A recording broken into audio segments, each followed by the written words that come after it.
Ladies and gentlemen, welcome to the Jack Burford Chevrolet Sports Show, live on WBON TV Channel 9 and on radio at WEKY, WKXO, and WIRV. Support your favorite teams and sit back and enjoy the Jack Burford Chevrolet Sports Show, brought to you by Bishop Small Engine Repair, the Richmond Raceway, the Law Office of Patrick O'Neill, and Nuevo Vallarta. And now let's go live with your host, Michael Watkins and Samantha Burford. Good evening, everyone, and welcome into the Jack Burford Chevrolet Sports Show live at Jack Burford Chevrolet. No Samantha Burford today, so we've got Dawson Roll here next to me, and we've got a very special guest to kick off the show today, Walt Wells, head football coach at EKU. And, Coach, it's been a busy couple of months for you guys, a lot going on in your life personally as well. Before we get into all the football stuff, let's just talk about that. Give us an update. I know you've had a couple of stressful games here to start the season off, so how's things health-wise with you? Well, it's been going well. I still have some things I've got to continue to monitor and follow. I don't go back to the doctor until in November sometime. I think it's the Kennesaw State week. But I feel good. I've been each week brings a little more strength. I've got to make sure that I get my sleep. I do some things like that because I wear down a little bit every now and then. But each week, like I said, last week, open week or off week, whatever you want to call it, was good. This weekend got a chance just to, I don't think Friday or Saturday after about noon. I don't think Friday afternoon I left the house, except, I went to the football Central game. Yeah. That's right. I get to go see KJ play. But other than that, I feel fine. I'm very blessed. Wife's done a great job of being a nurse, which I never thought she would, but she's done a great job. And, I'm just thankful to be here, sitting here talking to you guys and coaching the team and being around the boys and the men and the coaches and, puts a new perspective on everything for sure. Yeah, and, this team, obviously, you've had a good start to the season. It's undefeated right now, 2-0 at home, and you've got some really big games coming up.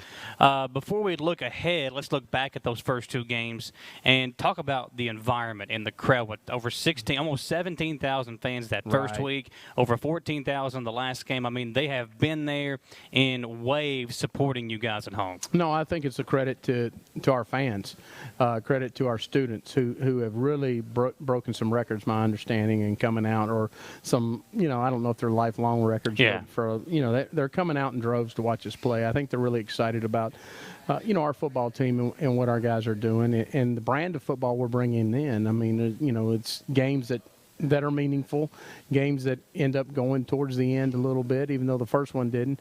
And I think it speaks volumes to our athletic staff and what they want and how they want it to be. And, we've been – this is a year-long process of getting all this worked out, and Corey Neal and all the people that work with him, and getting game day ready to go, and then the game day operations through Mark Howard and all the stuff that Mark does to make sure everything's running the way it should. It's a credit to obviously to Matt and how he wants things go, Matt Roan, and allowing the students to experience things in tailgate that are fun for them. And still have things that are fun for adults and families. And I think when you see all that, I noticed some stuff last time that I hadn't seen before and thought, man, that's cool. I'm glad we're doing that. That's a good idea. I think families and people can come out and understand, hey, listen, we can come out and have a fun time here. Yeah. It's economical. It's right here in Madison County, Richmond, obviously. Why not come out and be a part of that? We've been fortunate with the weather. The weather's been great. And, we've got to continue to do that. We're bringing in Sam Houston this week. Mm-hmm. 2 years ago, they were the national champions. Last year, we went to their place, and, they handed it to us pretty good. I think it was two scores, best I can remember. But, it's a good football team. They're going to come in here and see really good teams. They're transitioning, so they've got 85 scholarships now, and they're doing all the things that they need to do to transition into. I saw something put out today. It was 14 years ago, I guess, was the last transitioning Division I team. So what would that have been, math student? 2007? I'm terrible at math. 14 years? That would have been 2008. 2008, yeah. Yeah. 2022. So and I was on the other sideline, and Dean was a head coach here, and we came up here, and so I started laughing. I was like, well, heck, I've been a part of the last two there. It's on the good side the last time. Let's be on the good side this time, But there's a lot of great things going on campus, and there's a lot of great things going on in Richmond, and people need to take note of that. I'm not against any other school or anything like that. I get it, man. I understand. You earn your money, you get to spend your money, and I think you spend it the way nobody's going to tell me how to spend my money. Yeah. And so I'm not trying to tell everybody how, but we've got quality entertainment. So come watch. We got quality things that people can do. We got family friendly atmosphere, but we also got adult friendly atmospheres. And so I think plenty of people can have fun right here and not have to drive 40, 30, 40, whatever it is, minutes and be a part of what's good here in Richmond. Before we get to Dawson, I wanted to talk about that aspect too. You got the environment inside the game. I know you're locked in, but you got the air guitar cam, you got the Coke zone up in the top that they do to kind of engage some people there. The food. The food is, listen, you could come to an EKU game and you can have a really good meal at the stadium. Right. Airmark does a great job of providing those meals. I'm not sure if you get to eat any of it. No, but my wife and my kids, they all tell me, and friends that come to the game, how, like a box, and she's fortunate to have a box, and you get a little band, and you can eat all the stuff at the concession stand and all. It just, everybody, I've not heard a negative thing about our game day environment. The lights, we're having night games early on here so that we can use the lights and entertain people with the lights. Our band does a great job. Our band director and band, they work tirelessly. To put on a show that people want to see, and I think that's a credit to all the people that are involved and understand that it takes more than everybody always says, well, if you win, they'll come. I've been to a lot of winning stuff. I've been to one last year that won a national championship, and the atmosphere was not very good, and I think that's a credit to like I said, to our people. I think our Warren Cleat Club, which is a former player parking lot, is packed. The RV parking lot sold more RVs than they've ever sold. I think there's, and then I think somebody said for homecoming, there's probably almost up to 40, 45 RVs. Oh, wow. So, it'd be great to go in there and have a big victory this week and get ready for that. But, the atmosphere is something that's important to our players. Yeah. And that's what I'm really impressed with. You can tell the engagement of our fans into the game, and that makes a difference. It shouldn't. Well, it should. Yeah, I agree. There's a reason the SEC plays in front of that many people. Yeah. There's a reason the NFL plays in front of that many people. So, let's make sure that we're doing our part, too. I remember playing, small but college basketball up at Alice Lloyd, and, coming out for a game, all I've seen is Kentucky, Duke, North Carolina, how many fans come out to a game there. My first ever, college game at Alice Lloyd, there's 9 people in the crowd. How do you go out there and play in front of a crowd with 9 people? You want to get pumped up yourself. That's what the crowd does. Even if it's 9 or 50,000 people on the other side screaming against you, that gets you fired up as well. And no doubt about it. And it makes you feel like all the work during the, if there's going to be people in the stands, your work during the week, whether it should be or not, it means a little more. Yeah. And that's important to 18 to 22-year-olds, and I think, or 23 probably now with the COVID. Yeah. But I think a lot of people forget. I don't really notice. I notice maybe when we're out there talking to recruits and warming up, and I'm look up, and if I see people in the upper deck, real early, I'm like, all right, we got a good chance here. If I don't see anybody, it's probably gonna be slim pickings today, boys. We better bring our own energy, and so those are the things that you got to talk about, and it just helps in recruiting. It helps sell the university. It helps sell everything about what we're doing. When you got to think AW's got players coming, recruits coming to games. So does Greg and Jane and whoever else does. Everybody's going to try to bring recruits these next 2 weekends and let them see see what's going on, and trying to get people to get involved and maybe be a help in our Colonel Club and Warren Cleat Club, Matter of Pride Club, whatever it is. It just helps. And I think I talk to people around town and trying to get them to come and trying to get them to get involved.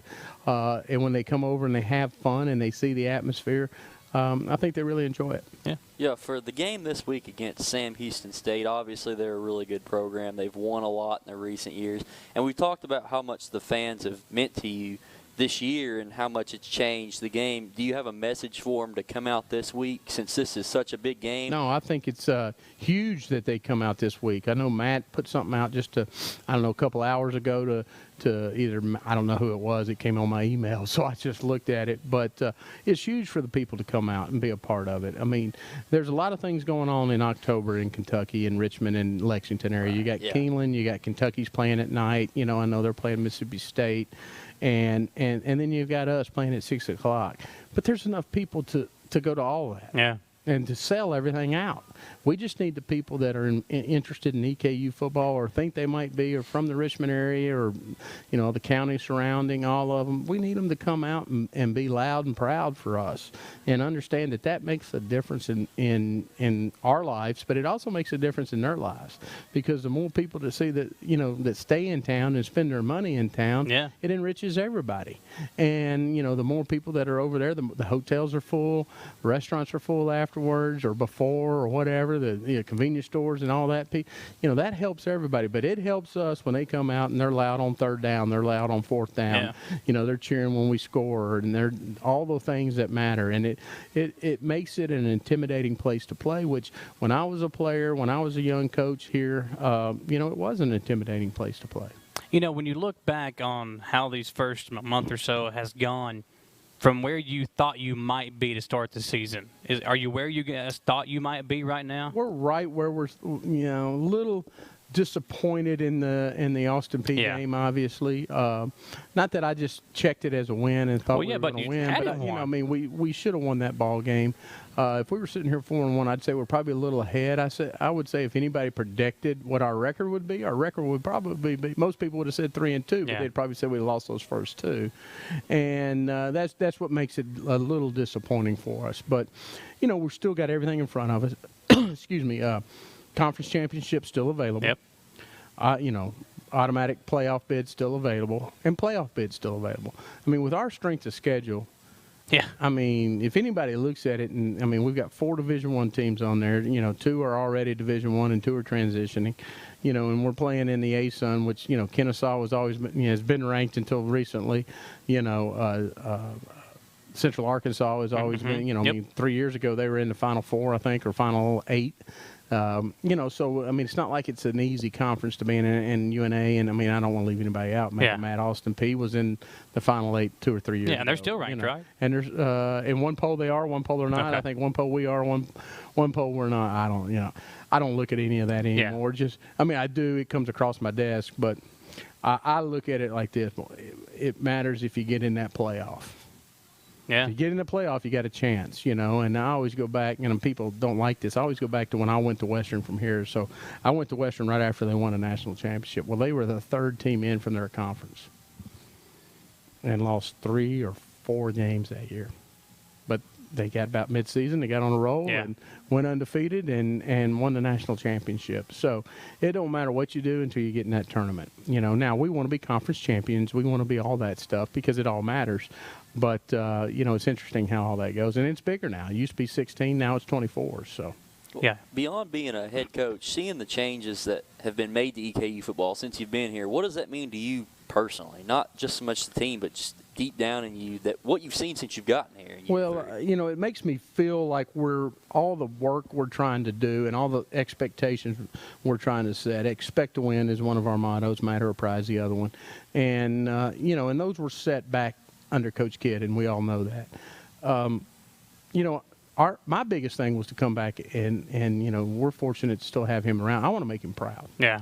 I want to make him proud to be a colonel again, and I want in football. Not that he's not proud to be a colonel. I don't. That's probably a bad way to say that, but I want to make him proud of his football team. The program, program, and let's be honest. He set the standard, and so we've got to continue to set that standard, and it's hard to do nowadays. It's a little different. I'm not saying that in any disrespect. I don't mean it's just hard to be that consistent nowadays. You look at all programs. Alabama's the one that's consistent. Yeah. Even Clemson's fallen down some, and so it's hard to do, but it just means a lot to me to see the administration understand the importance of football, the fans, the alumni coming back, the former players that are now involved, and and I think all that's important because see, EKU is not like every other job.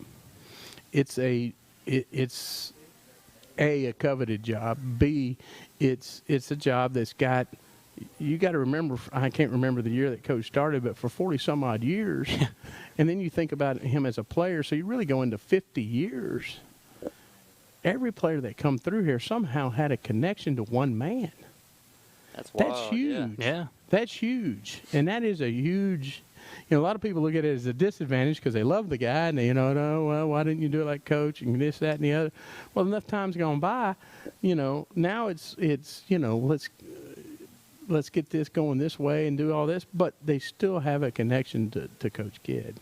And their connection is EKU, obviously, and Coach Kidd. And I just think it's huge that the program has to have pride and it has to have respect. And, when we get that and we get it consistently, that's when I'll be I don't want to say satisfied. I don't think Coach is ever satisfied, but I'll be going in the right direction and smiling. Yeah, I think it was one thing, when Matt and Dr. McFadden, when they were putting the plan in place to have C.G. Bank Field and some of these new things, they wanted to move the program forward, but they also wanted to keep that tradition alive. Were you involved in those conversations and speaking up, hey, I want to keep these things around as well? Yeah, I think you have to understand the tradition of the place because here's the deal.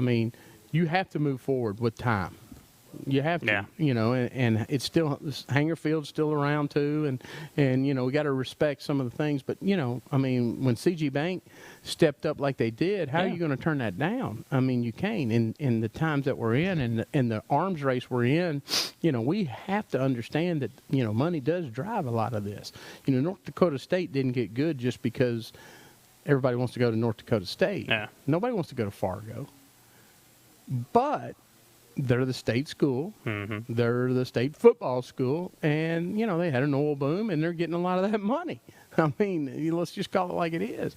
And so they got rolling. They got to do some things. And, that, I'm not saying that changes here, if you do that, but you got to be able to compete on that level. Yeah. And, changing the conferences, looking at, the FBS and the different things that they're looking at, the new turf, getting us back down at Presnell at the practice fields.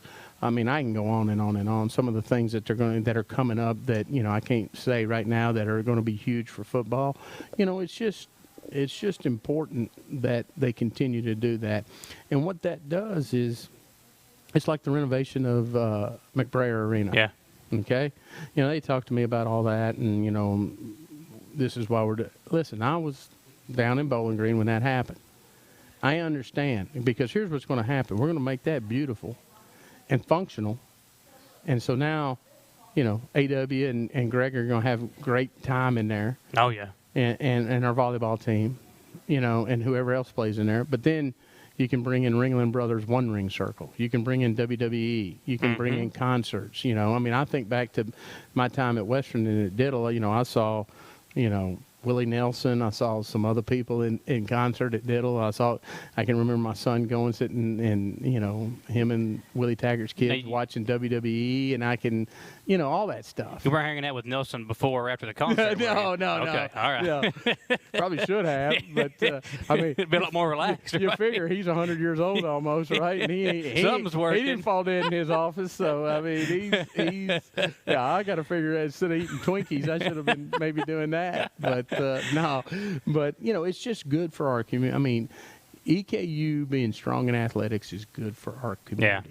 Yeah, I think so too. And you talked about it. It creates an environment. You bring somebody in that's never been to a basketball game before at McBrayer, and if you come in for an event and you see, oh, this might be a cool place to watch a ball game, you've brought a whole other fan base in there. Yeah, say they got two boys and a girl, and they all play and you can get a decent ticket price, and you can go in there, and the concessions are decent, and you watch good basketball. Why wouldn't you do that? Exactly. And then, hey, we had fun at basketball. Let's look into the football tickets. And the next thing you know, you've hooked 5 people to be fans. Now, are they lifelong fans? I don't know. Depends on how good we are, probably. Yeah. But, that's part of it, too. I get all that. But, you just got to create some pride in your town and some pride in your university, and athletics is the easiest way to do that. Yeah. Do you think reaching out into the community more, like maybe having more? EKU's been doing great with this. Y'all have basketball team; they had their most exciting night. Do you think getting out more and telling people, "Hey, come out and check EKU football out"? They give out posters at Meyer, stuff like that. Is that really important into grabbing more fans? I think it's huge. I mean, I think a lot of times people say, "Well, we don't have this, we don't have that." Well, you're not Kentucky, you're not Louisville, blah blah blah. I don't. That. So. Yeah. I mean, we're sitting here at Jack Burford Chevrolet. I mean, it's a great place, right? Yeah. But they don't operate like they're in Richmond, Kentucky. They operate like they're at one of the busiest cities in the world. Yeah. So why would we operate any differently? And so if we want to generate fans, you got to get out and meet them. I encourage all my staff to live here in town. They do. I mean, it's important. I'm not going to take our official visits up to Lexington to eat or to go to entertainment. We're going to stay right here in town because, guess what? This is where you're going to be. Yeah. And if you flew in, odds are how far Lexington to Richmond is because we do have to do that. Yeah. and so we'll go up and get you and bring you down. I just think it's important that you get out and you meet people. You let them know who you are. Not just me, my assistant coaches, our players. They've got to understand that. And, that's part of the Maroon Fund. You start getting into all that stuff. And, There's so much to talk about, isn't there? It just goes everywhere nowadays. And, it's so important. This is big up in Lexington and Columbia right now, but culture. I mean, you're driving a culture. And a culture is not something that's built overnight and not sustained overnight. It's both of it's over time. And, it takes time to, Coach didn't build that, the football culture. Everybody's like, I want to like the old days, everybody parking on the street and everybody, I'm like, yeah, me too. But I don't know if they'll let them park on the street anymore. That's true. And we got more parking lots now than we used to have. And, it's a different deal. But, yes, I want a lot of people in the stands. I do. But I also understand there's ESPN, there's ESPN 2, 3, 4, 5, 6, 7, 8, 9, 10, and the rest of the football games that are on TV. So why are you coming to watch us? Yeah. We got to think like that. Why? It's not just because we hand the ball off better than somebody else or we throw the ball to the tight end better than somebody else. It's because you have an interest. Well, what's the interest? Is it the players? Is it the coaches? Is it the managers? Is it the band? I don't care what it is. Let's just get your butts in the seats and let you have a good time and enjoy and smile and laugh and cheer and, enjoy the night or the day or whenever it is. One last question, and we'll get you out here, Coach. Let's talk about the upcoming games. So, fans out there watching, we know we got two really good games coming in. It's Paint the Town Pink Night this upcoming Saturday. A lot of other promotions going on. Then you got Homecoming, which we know that'll be a big crowd the following Saturday. These two opponents, talk about how important it is to bring teams like this in and to stir up some buzz because two really good opponents coming into town, two really good games on tap, and then talk about what you guys are going to have to do. We won't look that far ahead for the second game, but let's talk about what you guys are going to have to do to win this week versus Sam Houston. Well, I think it's so important to bring in teams that matter. People don't want to come watch you win 58-0. Yeah. Because they're ready to leave at halftime. They say they do, and they want to win and all that, and I get that. So, and it's a fine-tooth comb because when I got here, I told, Matt, once me and Matt sat down and talked about the schedule, I was like, I just believe that I just came from the SEC, spent 4 years in the SEC, and it's the toughest, 4 years of your life, to be honest with you. 'Cause you fight for your life every game. Yeah. I don't care who you are, because even if you schedule the smaller schools, you're their Super Bowl. Yeah. It's a dog-eat-dog world. And so I said, I want that because iron sharpens irons. I said, if we're going to, I kind of saw the portal coming. If we're going to get these guys to come here, then they're going to have to play against good people. Because if we're saying, hey, we're going to play Team X, and they're not very good, they're Division II or non-scholarship or whatever, those guys aren't going to come. They're going to go to, the Sam Houstons of the world or the, wherever. we've got to do something to create something different for us. And so that was my thought on scheduling. I'm like, so, then he came to me and said, hey, what about Sam Houston? I was like, oh good. Okay. I mean, relax here. You got Stephen F., you got Sam Houston, you got, he told me when we played Southern Utah, hey, this is 3 years ago, though. And then all of a sudden they changed coaches, and guess what happens? They're a better team than everybody thinks. That's right. And so, and that's fine. That helps build us to be a better team. That builds the mindset. It builds all that. Just playing Sam Houston last year made us a better. Yeah. Probably helped us win the Jacksonville State game. Knowing that if we just eliminate mistakes, play hard, do the right things, we can win.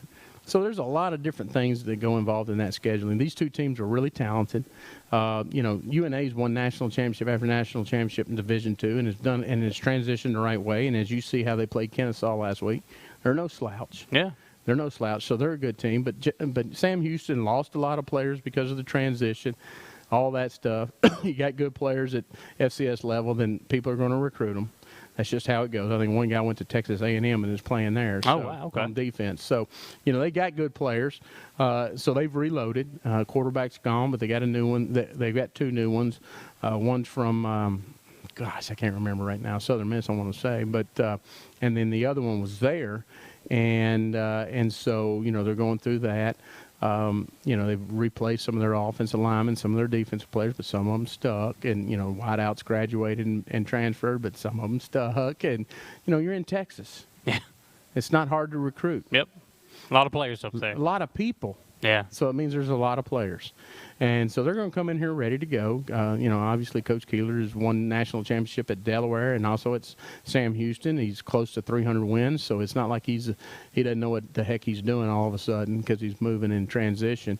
So, it'll be a battle for us. It'll be a battle for us as a staff. It'll be a battle for our players as players. And but it's a battle we're looking forward to. And I say that with all confidence in the world. I mean, we've got guys that don't want to prove that they're better than what a lot of people think. And, it's everything we do offensively runs through Parker. Defensively, it runs through our units. What we got to do is we got to play smarter football, execute at a higher level, and just do our jobs. And if we do that, you give yourself an opportunity at the end of the game. Well, Coach, as always, pleasure talking to you, man, and looking forward to two big games coming up. We'll be there for the tailgate show this upcoming Saturday and the following Saturday as well, and looking forward to seeing the crowd out there. It's been two really good crowds, and Dawson, the environment at the tailgate lot, you and I being there, the music's bumping, they're playing cornhole. You've had different colleges out there, spotlighting them at the Colonel Courtyard, and I think just the layout, too, the way Matt and them have done it. You've got the students on one side of the campus. You've got the Warren Cleep Club members and the RV lot on the other side.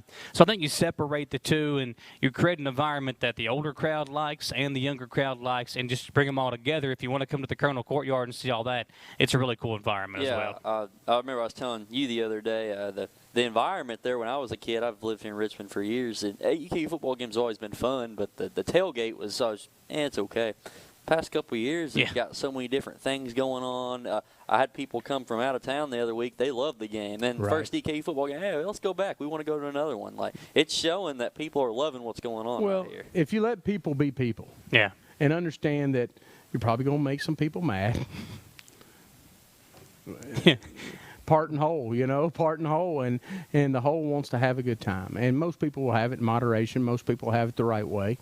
Sometimes you got to, go slap them on the hand every now and then. But, it's all about having a good time. It's all about feeling like you belong. And that's the biggest thing I think that we're trying to create. And I think Matt and his whole team have tried to recreate. And I'm really pleased with it. We got to continue to show up and give them great results on the football field and great, I think more than anything, great effort on the football field. The results come that we got to have them. Yeah. But the city of Richmond's ready to have some fun, I think, and I think we can be that outlet in the fall. Guys, if you're watching here on WBON TV or you're listening in, go over to our Facebook page. So Parker McKinney just recently became the all-time leading touchdown passer leader in program history. If the first person to tell us, comment the correct answer on the Facebook live stream, who did he pass to become the all-time leader, will win a pair of tickets to this weekend's game, EKU and Sam Houston. All you got to do is comment who he surpassed a couple of weeks ago and to become the all-time passing leader touchdown-wise in program history. Folks, always a pleasure talking to you. Good luck this week and good luck next week as well. Appreciate and we'll see you around. Thanks for having me. That's Walt Wells, head football coach at EKU. Folks, we'll take a short commercial break. We'll come back. Lots more football to get into. Madison Central got a win. Southern and Berea took a couple of losses on the road. We'll talk about that. And golf state championships, 2 of them in the area. We'll discuss that as well when we come back on the Jack Burford Chevrolet Sports Show. Patrick O'Neill has been serving Central and Eastern Kentucky since 1995. When someone is accused of something they didn't do, or when a good person makes a mistake, they need the best representation they can find. And that's Patrick O'Neill. Whether it's criminal defense, Social Security, disability, personal injury, workers' compensation, or deeds and wills, when you need legal advice, trust the expertise of Patrick O'Neill. He will get you the money you deserve. His office is located in Jackson, but Patrick practices all over Central and Eastern Kentucky. For more information or for a free consultation, call 606-666-2990. Whether you're in the market for a brand new Chevrolet, you're looking for a pre-owned quality vehicle, or your family car is in need of service by our GM certified technician, Jack Burford has what you need. Come to Jack Burford Chevrolet in Richmond for all of your automotive needs. Family owned and operated since 1964, Jack Burford Chevrolet is your hometown Chevrolet dealership. Check us out at jackburford.com or come in and see us today. We are located on the EKU bypass across the street from Walmart. I'm Michelle. And I'm Jennifer, and in the spring of 1992, Bishop Small Engine Repair was born in our mom and dad's barn in Estill County. Then in the fall of 1992, we made the move to Madison County, where we are today. With the support of our family, customers, and community, we have continued to grow in the outdoor power industry. With a full line of products from Cupcadet, Grasshopper, Echo, and Shindawa, we can help you tackle your yard so you can enjoy it with your family. Bishop Small Engine Repair, where our focus is our customer. Stop on in, 119 North Estill Avenue in Richmond. We can't wait to see ya. Who makes the best meal in Richmond? Nuevo Vallarta. Friendly service, a place that's good for kids and good for groups. Head to Nuevo Vallarta on Big Hill Avenue in Richmond. Nuevo Vallarta is known for warm hospitality, great prices, great food, and the best margaritas and fajitas in town. Doesn't a huge 32-ounce ice-cold beer sound great? Start with an appetizer, order a la carte, or choose from their huge menu of Mexican favorites for grown-ups and kids. Nuevo Vallarta on Big Hill Avenue in Richmond. The Beast of the East roars back to life for their 2022 racing season. Most Saturday nights, some Friday nights, and maybe even a Sunday. You can take the whole family down to the Richmond Raceway for some good family fun. Watch the drivers race around the 1,584 feet clay track for some big winnings. Children 10 and under are always admitted free. Richmond Raceway, Greens Crossing off Highway 52 East, and richmondraceway.net. And unleash your inner beast at the Richmond Raceway.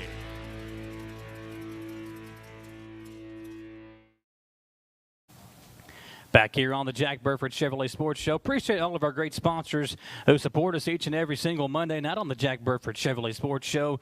Jack Burford Chevrolet, folks, you all have got to get out here and see all the new inventory here at Jack Burford Chevrolet. They've got a lot of SUVs, a lot of new trucks on the lot, and those 2023 starting to roll out. The new Tahoes, the Traverses, Dawson, they are really beautiful vehicles. They got all the bells and whistles. Come on out here to Jack Burford Chevrolet and check them out, or you can visit them online at jackburford.com. Also, Bishop Small Engine Repair, one of our great sponsors as well. We know it's almost time. We're nearing the time where it's time to put the mower up for the season.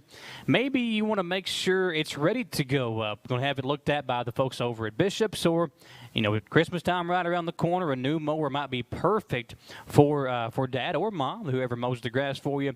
So check out Bishop Small Engine Repair on North Estill Avenue in Richmond and see all the latest brands available at Bishop's. Also, over in Breathitt County, the law office of Patrick O'Neill. His office is located there in Jackson, but he serves all over Central and Eastern Kentucky. If you need help with legal advice on workers' compensation, criminal defense cases, Social Security, SSI, any of that stuff, or if you were someone who was affected with the flooding up there at Eastern Kentucky, you can, if you got one of those FEMA denials that everybody's getting up there in Jackson, you can reach out to him, 606-666-2990, and get an update on how he can help you fill out that form if you're trying to get an appeal there in the process. And Richmond Raceway, another one of our great sponsors. Dawson, it's a perfect time right now on a fall night to go out there and check out the races at Richmond Raceway. Yeah, I went to a Raceway race a couple months ago for a story, and it was loud, but it was fun. I was like, yeah, I've never been to something like this. Dirt going all over the place. People got headphones on like we do, and they're just swerving all over the track. I may have to go back to one soon. I thought it was pretty cool for my first-time experience. Yeah, and Bluegrass Restoration and Construction back on with us as well. They're one of our great sponsors. You know, it's that time of year. You want your house to start looking really good when the holiday season rolls around. They're going to have some fall get-togethers, Halloween, Thanksgiving, Christmas right around the corner. You want to reach out to Bluegrass Restoration and Construction and see what they can do for you. Speaking of what they can do for you, how about what Brady Hensley did for Madison Central on Friday night? Coming back after that injury, missed 4 games and picked up where he left off. Huge game, over 160 yards rushing on, I think it was 11 attempts. Didn't see much action, didn't really need to, because when he was in there, he got the job done. Really good effort by Hensley and Jaden West. So good to see him back out there after that 1-game suspension where we thought, if they had pressed it, they might have been able to get out of it. I'm not sure behind the scenes what happened, but West didn't play in the Pikeville game. Comes back, 3 touchdowns, had 2 receiving touchdowns on that pick 6, and I liked what he did. He got the job done. Gave the football back to the official, went over to the sidelines, came back out, did his thing on offense. Just really impressive play. And then Brock Eads, a couple of touchdown runs. The defense played great. Oldham County, which we knew had been struggling this year, we probably thought Central would win, and they did. They went out there and got the job done. Well, it was a 42-0 blowout, but I was thinking this is probably going to be the last blowout because from here on out, Central's got a tough district slate, GRC Bryan Station. And then I looked after that, their last game before the playoffs, the Southwestern, and they're probably going to be 9-0 coming into 8-0, 9-0, something like coming into Richmond. And then you got the playoffs, so you're playing the same district teams over again. So, you Central, you've got 6-1 record right now, easy games in there, some hard games. Now you got to go take care of business, but they've got all their players back for the most part, so I think they can go do it now. It's really important this Friday night. You bring in GRC, who got destroyed by Bryan Station on Friday.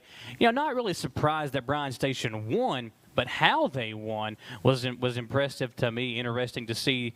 So we'll see. Central's got, I think if you win this game, you guarantee yourself at least one home playoff game, which will be very important. And then the following Friday, most likely a matchup to crown a district champion. It'll be very important. Got to get this win first on this upcoming Friday. It's Madison Central and GRC, and that game will air live here on WBON TV. We also had a big game over in Woodford County. 14-0 halftime deficit. The Eagles were hanging in there, but we know Woodford County's got a lot of firepower, and they eventually pulled away from Madison Southern. Well, their defense allowed 35 points to Westchester in the game before it, but they were known for defense, and Southern couldn't get a point on them. And before that, they went 40-something points against each. That surprised me, but it also surprised me that Southern only held them to 30-something points. I mean, their defense played pretty good, only having 14 points at halftime. Southern struggled this year, but I think they've had a pretty good run with the tough teams they've played, and now they've got Westchester coming up this week. I think they can get another win on the board with that Westchester team. The GRC game was the only one that got out of hand. This one, 36-0. I believe it was closer. If you watch the game, it probably appeared closer than a 36-0 score. Turnovers were really the issue. I know a fumble return for a touchdown for Woodford County. Southern just couldn't get anything going offensively. And for the Eagles, again, I feel like it's a case of almost too many weapons.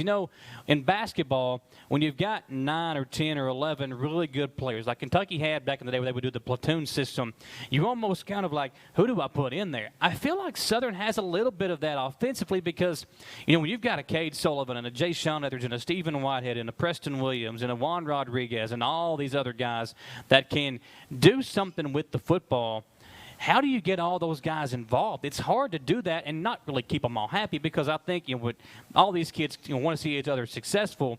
But it's like, how do you, if you call a play, well, will this running back be better at this play, or would the other running back, or would the wide receiver X be better than wide receiver Y coming in there? So I think that's one thing that the Eagles are still trying to figure out, who to have in certain areas. They've got a lot of talent, Dawson. I think they'll figure it out. But it's at that point now where it might be a case of too little too late.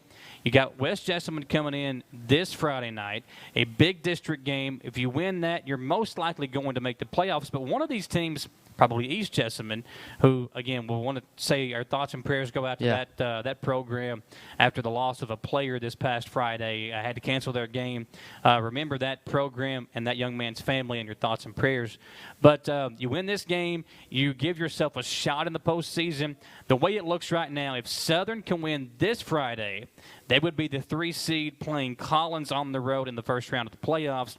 But there's still a chance that they might be able to host a playoff game. So you got to win this week first to give yourself a shot. So if they do win this week and then they can win against Collins the first round, that would mean they have a second round home game? No, the second round home game would be probably against Burford. Oh, wow. Yeah. So, but at least, if you win this Friday, depending on the Collins-West Jessamine matchup, which that game could have already been played, that would decide who goes where.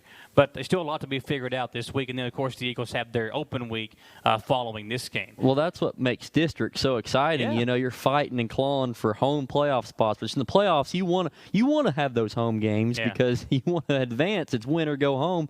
And you don't want to lose at home because you have the home field advantage. So any home playoff game you can get means you win a game in district, which you got to do. Yeah, and it's more important for the program. You bring some extra money in. You have another home gate crowd, which is always good to have as well. And we know the Eagles have had a lot of success once they've gotten into the postseason in recent years. We'll see if they can do that again this upcoming year. Berea. You know what? Saw that score against KCD, and I talked to Tony Rose, one of the assistant coaches. He said that his guys were very confident going up against the KCD team that they hadn't beaten since 2008. They go on the road. They take a loss, 33-9, but a close score there, really, when you look at it. A touchdown by Emil Cruz, who is just a great athlete. I mean, Emil Cruz could play football for anybody. Anyone. And make an impact. But just seeing what they were able to do, keep that score, game, at least within striking distance for the most part. KCD is a really good football team. But now Berea welcomes in Eminence. Winless on the season, a chance to get a district win for the first time in a while. And I think it'll be very important for this team to kind of get some momentum back. And potentially, if they can win these next 2 games, then they would get to host a district game in the postseason. When has Berea last hosted a home football playoff game? Yeah. And they're improving every year. Last year they had a rough year. This year they've lost some games like they've lost last year, but they've been playing their opponents better. I'm telling you, Berea, give them a couple more years. They may start punching up at some of these 1A, not going to say Pikeville or any of those, but they may start getting within the top 10, 15 of 1A, which I can never really remember that being the case for them. So I'm rooting for them. Well, we all remember the times where Berea couldn't win a game. There was 3 or 4 years in a row where they couldn't win a game. Now they're competing, and I think if you're a Berea sports fan, you've got to at least like where the program's heading. Frank Parks has good coaches around him as well who, position coaches do a really good job. And they've got some really good athletes that are up and coming, a chance to kind of build this program forward, and a big chance to kind of put that in the right direction this upcoming Friday night when they take on Eminence. Eminence, again, their head coach, Ryan Jones, who was a quarterback at Madison Central back in the day, was the OC for a long time under Mark Centers when they won that first regional championship a few years ago. So kind of a homecoming of sorts for him coming back to Madison County. He'll be taking on Berea this upcoming week. And a big game for the Pirates. Again, it's been a long time since they've had a chance to host a district playoff game, maybe ever. I was talking to Tony Rose. He said this team's about making history, and they've got a chance to do that if they can get a big win this Friday. And that would set up a big game against Frankfort on the road in the following week, which will be the 21st. Now, if you are a Berea fan, maybe you want to get out and watch that game this week. That game is going to take place on Thursday night. The Berea versus Eminence game will be Thursday night, 7:30 kickoff still, but a chance to see the Pirates in action.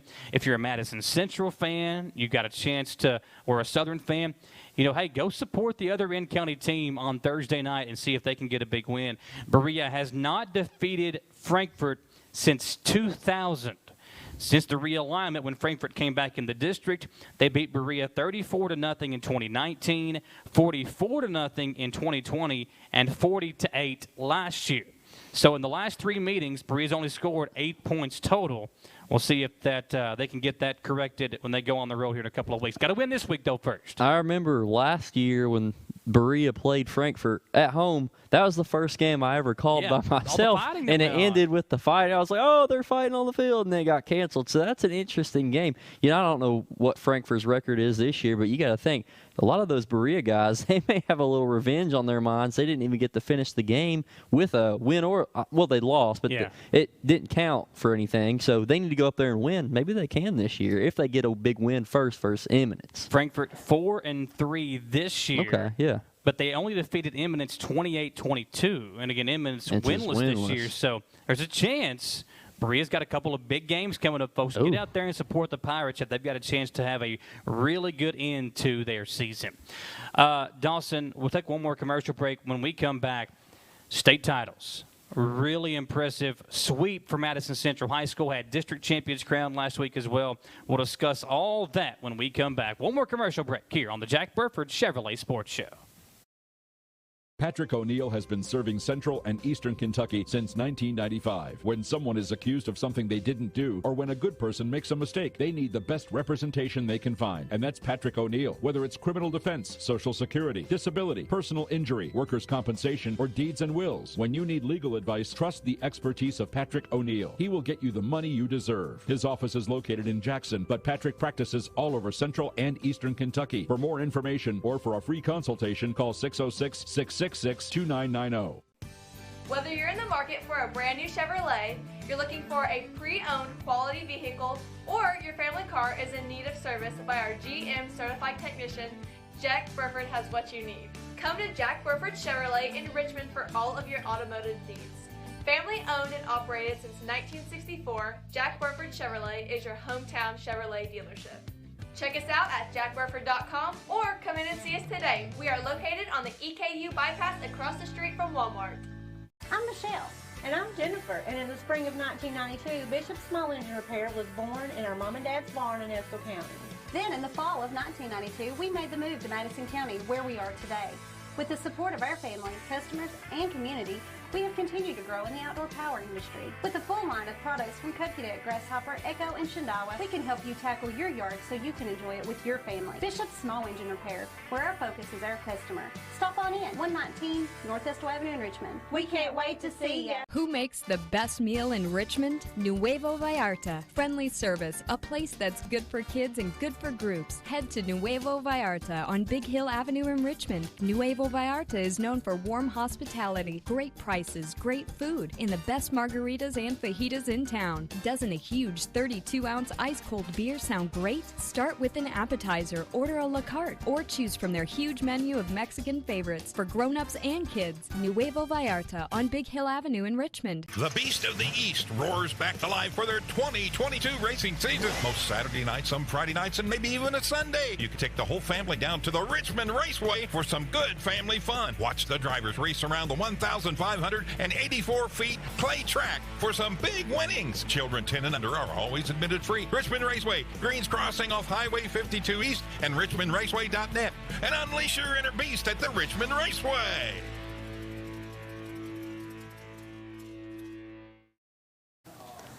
Back here on the Jack Burford Chevrolet Sports Show, Michael Watkins, Dawson Rule hanging out talking local sports. And Dawson, first talk district soccer wins for Madison Southern, and we were there Wednesday night. Exciting district soccer championship games. You had the girls game going to penalty kicks, decided right there in that moment.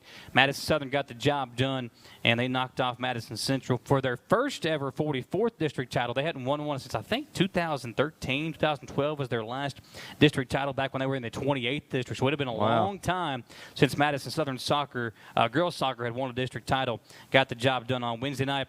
And then on the boys' side, got a big win as well over Madison Central in overtime. Avery Day was in a couple of goals in that one to secure a district championship. And then we see what happened in the state tournament or for golf.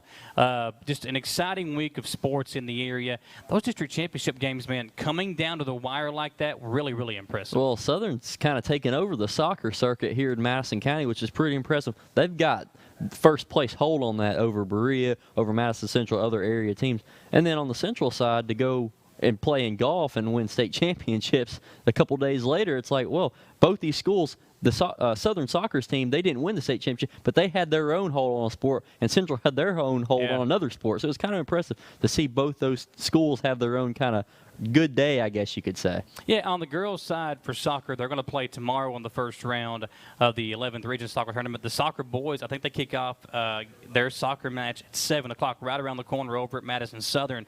And listen, this Southern soccer team, the boys, they've got a chance to really do something here. You've got a couple of guys in Lammer. You've got Avery Davidson, guys like that who can, Heshami, they can all really put the ball in the net, and that's what you got to have this time of year. Let's see if the Eagles can make a run here in the 11th Region Soccer Tournament. Well, start with the home games big, and I think you said the regions in Bellevue. Yeah. So that's pretty much a home game for them. If they advance to that far, they can just have their fans take a 10-minute drive up I-75, and they're here at Bellevue. So if they can make a run, they'll have a home field advantage wherever they go pretty much, which is really nice for Southern too. Yeah, I think so too. And quick update, so I didn't know this. Hugh Davis texted me, the football districts, they've actually changed now. So Berea, Southern Central, they wouldn't play their own district in the first round. They would play the opposing district coming into town. So a little shake up there. I want to make sure I get all the right details, but we'll dive into more of that next week as we start to kind of see the playoff picture shape up. But that'll be interesting to see as these pairings kind of switched from what we've seen in the last few years. And that's for what sport now? For football. So first round, Central, Southern, whoever plays someone out of their district? Yeah, it would be the other district in the region. I'm not sure of who it would be. Yeah, I got to look that up. Yeah, I'm not too sure about that. We'll dive into that as the season kind of, or the playoff picture starts to shape up after next week, kind of see if we're going to host a playoff game maybe or not. We'll try to look into that next Monday. So maybe the region would change too or something? No, I think the region would stay the same. It would just go like the other team in the district. So that Dunbar district would probably come up here. The fourth place team in that district. Okay. If Central's the 1 seed, would play the 4 seed from that district. So Lafayette maybe? Lafayette probably, yeah. Okay. Which we saw what happened there already this year. So, but yeah, thanks to you for getting us off topic, but did want to pass that across the airwaves there. Also, the state championships, man, just really impressive. We're going to hear from Kyle Congleton here in a few moments, but just what they were able to do. The boys' side, I mean, for the most part, led from start to finish. The girls, it got close Very on close. day 2 for a while, but they pulled away and dominated over Marshall County. Just really impressive. Both those two teams bringing home a state championship. Well, that's what championship teams do. They have that winning mentality where, if it gets close, especially on the girls' side, we'll just pull away. This is where we stop the playing around. We're going to go take this state title home. And to do it with the pressure of, all right, we need to do it too. The boys did it the other day. Now the pressure's on us. So I think it's a little bit more impressive on the girls' side. They could pull it out too with all that added pressure on their backs. On the boys' side, they win the region but lose in the semi-state. They come up in second place. A quick turnaround, you come out in first in the state. The girls' side, they came in second place in both the region and the semi-state, so they weren't feeling too well. They were upset. They were on a mission, and it was cool following along on social media. They had the picture, all of them in their overnights, the pajamas or whatever. Everybody dressed the same, and even Coach Orr had hers on too. Then they go out and they win the state championship the following day. Just really impressive. Eberly and Ramsey and the other Neely on the girls' side, all what they were able to do. On the boys' side, Pendergrass and Thomas. We were going to have them on the show tonight, but talking to Kyle Congleton, his two main guys, Clay and Warren, I think both of those guys were out of town, or Mason. Two of those guys were going to be gone. He wanted to come over here when all of them could come and they can all kind of celebrate and be on the airwaves here. We want everybody to see it. We know they were on one show. We want to make sure they get seen.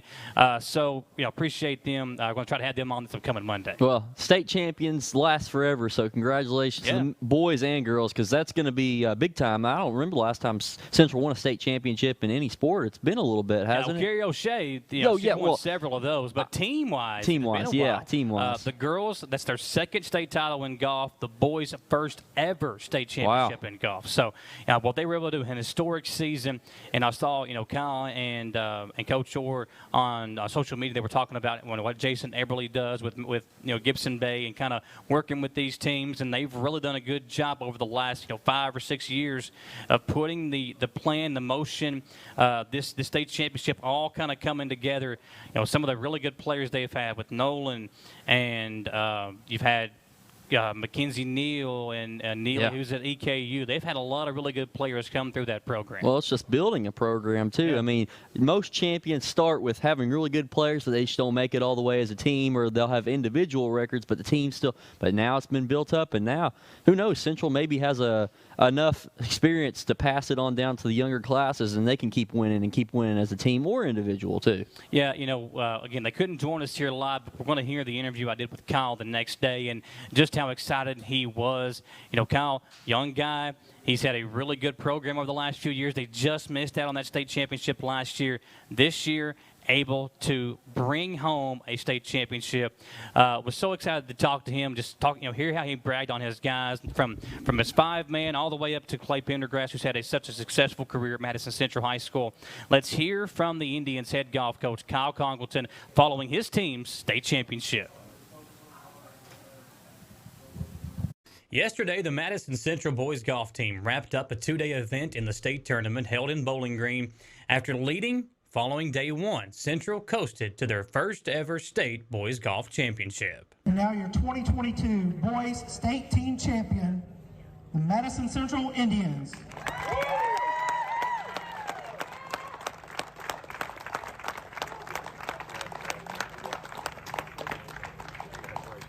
Kyle Congleton had his team on the cusp of winning a title last year, but the team let it slip away.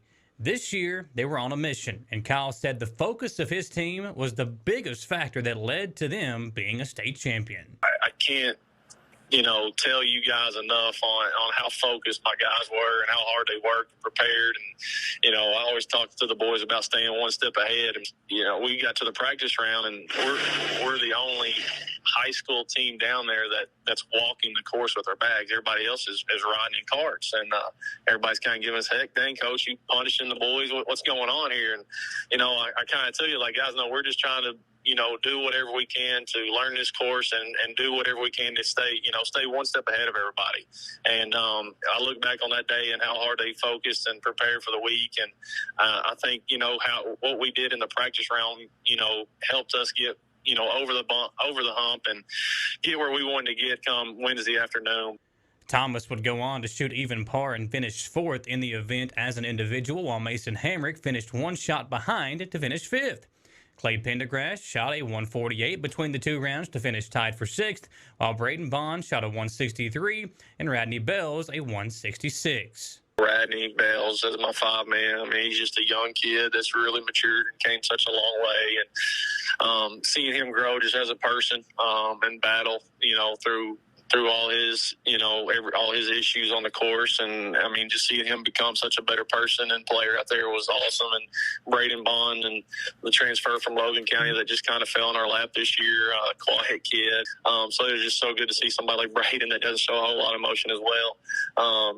Just as excited as he was. And then Mason Hamrick, I can't say enough about that kid that finally got his chance after having to sit out a year and get his chance. And who was able to finally show who he really is. Just digging down deep and playing for the team all week instead of himself, and really grinding out some tough, hard pars. I mean, stepped up. And then you got Warren, who's just so calm and collective out there, put 2 great rounds together, and his future's so bright. And, like I said, it's been far beyond this year for Mr. Pendergrass, and everything he's done and accomplished, not just this year, but, the last 6 years, and especially the last 2 or 3. I said it, he's the face of this program. He's really what's built Madison Central Golf the last 6 or 7 years and put in the work and got all these young kids just to work just as hard as him. And to win a state title, you have to have talented players, but you also have to have a good coach. Kyle Congleton is that, and hearing him speak about the kids on his team and how much he cares about them is truly special as well. I don't think there was ever a doubt that when Kyle took over this program, eventually this is where they would end up. So a lot of times you're going from tee box to green by yourself, and there's a lot of times I caught myself late in the back nine just trying to get to the next player, walking by myself and fight back tears, really, because it just seems so surreal out there in the day. Last year was such an up and down back nine, and coming up short, that kind of was running through my head, unfortunately, a little bit, and just wanted to do whatever I had to do to get the guys to the finish line. Warren would have been my second to last player being done on 18. He just hit an unbelievable shot up there on 18, had an eagle putt, and he hit it. And I said, go finish your round, baby. You're going to be a state champ. And kind of at that moment there when he, had the biggest grin and smile on his face, a guy that doesn't show a whole lot of emotion, that really hit me hard on how much it was going to mean to these guys and how happy and excited they were. I mean, it's just an unbelievable feeling, and just super proud of the guys on how hard they worked and the grind they did this week to get one for the team. It was unbelievable. I'll have more in sports later, but for now, congratulations, Kyle, and to all the players, parents, and supporters involved, I'm Michael Watkins.